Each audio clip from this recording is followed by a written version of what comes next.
Yo, what's up mga master? Mark Music here. Marami pa rin nagtatanong dito sa ating Tank G mga master kung ano yung function niya. At sasagutin din natin mga master kung bakit maganda si Tank G pag nakasaksak siya sa effects loop. Bago lahat, pagbibigyan mo na ako ng disclaimer. Di po ako professional na gitarista, nagtuturo lang po ko base sa alam ko sa sarili kong research. Nasa sa inyo na yan kung susundin nyo to o hindi yung mga sasabihin ko. Let's go! Mahalagang malaman mga master na si Tank G yan is hindi siya kagaya ng mga individual pedals na analog like distortion, overdrive, hindi siya ganun. Siya ay consider as multi-effect. Ang laman ng Tank G is 6 na individual analog. Start tayo dito sa kanyang noise gate. Yan, meron siyang preamp. Meron din siyang modulation. Yung modulation, yan, either flanger, pacer, yan. At meron din siyang delay. At meron siyang reverb. At yung panghuli, meron siyang cab sim, yung IR. So, yan yung mga nakalagay kay Tank G. Yan yung ma-access mo pag naka-live mode si Tank G. Sample, bubuksan natin si Tank G, then pisain natin itong dalawang to. May lalabas na L sa gitna, yan. Biglang lalabas lang yan, ito L. So, yan yung ma-access mo, yung mga individuals niya.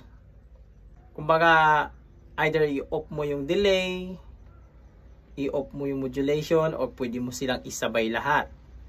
Pag naka-preset mode naman, example, may natimpla ka dyan. Gamit mo dyan na preamp niya is yung clean. Tapos, meron kang delay at reverb lang. Ganyan. Isi-save mo yan, ilalagay mo dito sa individual. Yan. Kumbaga, sa preset mode na. So, ilagay mo dyan sa preset mode sa put switch A natin. Di nang nalagay mo na yan, reset ka na naman. Gagawa ka na naman ng drive tone na naman. Kasi clean channel tayo kanina, ngayon drive tone. Lalagay ka na, titimpla ka naman dyan sa mga analog na yan, yan. Isi-save mo na naman dito, yan. Saan dyan? So, sa madaling sabi, ganon mag-edit kay Tank G. Ganon yung kalalabasan niya pag naka-preset mode siya, si Tank G.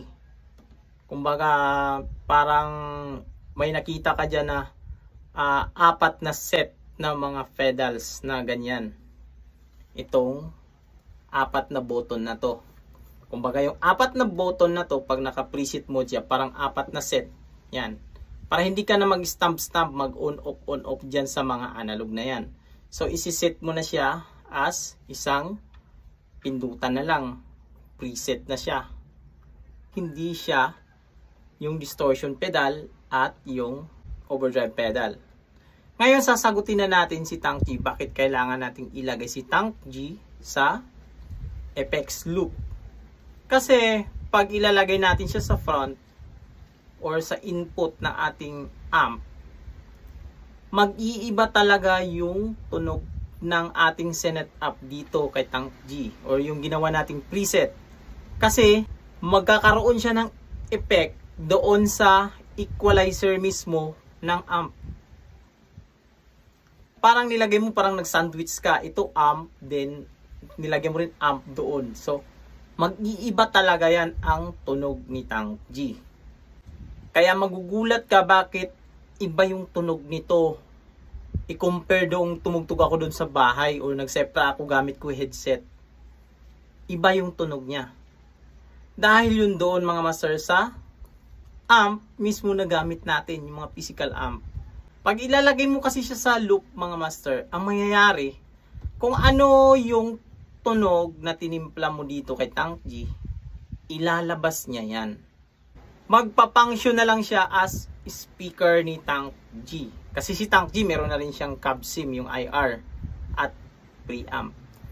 Ang maging function na lang doon sa amp na saksakan natin pag naka-effects loop is speaker ni Tank G.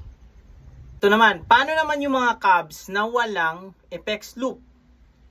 So, ang mangyayari pag walang effects loop yung cab at no choice tayo, saksak talaga natin sa input. Ngayon, ito yung isang trick. Pag wala tayong effects loop, is much better talaga na i-off mo yung IR cab ni Tank G. Ito mga master, ito yung IR cab niya.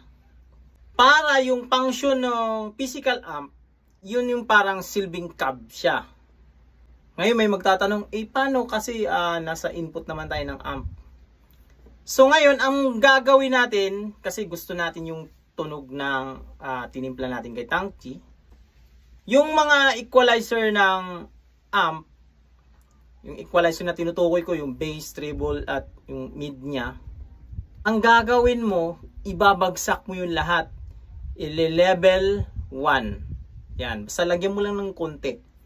Kasi, pag tataasan mo rin yung mga equalizer niya, expect mo talaga na mag-iiba yung tunog ni Tank G.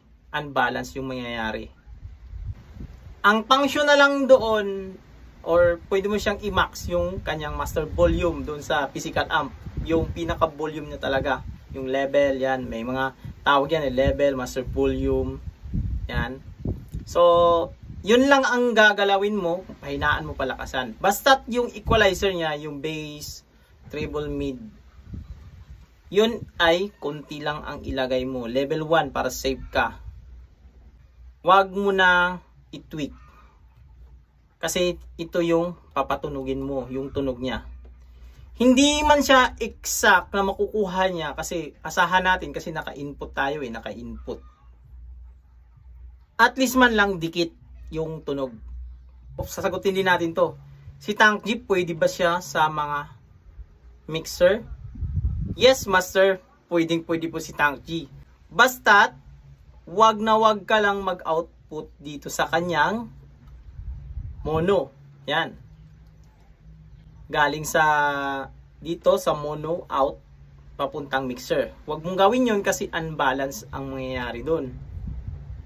Pwedeng ma-bass or matining, hindi mo siya ma-timpla talaga, unbalance tawag doon. Ito yung gagawin mo, maghanap ka ng XLR. Yan, dito may saksak. Yan, yung sa gilid ni Tank G, yung XLR out. Then, papunta na doon sa mixer para balance yung tunog mga master. Yan siya mga master. At yung ipoproduce niya na tunog mga master, basta maganda lang yung pagkatimpla doon sa mixer, is ganon din yung tunog na ilalabas niya. Kung ano yung nilagay natin dito na preset. Kung ano ang tinimpla natin dito, yun yung ilalabas niya. Basta tandaan nyo lagi na naka XLR out tayo pag papuntang mixer. So, yun siya mga master. Ganon yung ating Tank G mga master. Sana nagbigay ito ng tulong mga master sa mga nag-start pa lang sa pagigitara, explore, yan mga Tank G user dyan.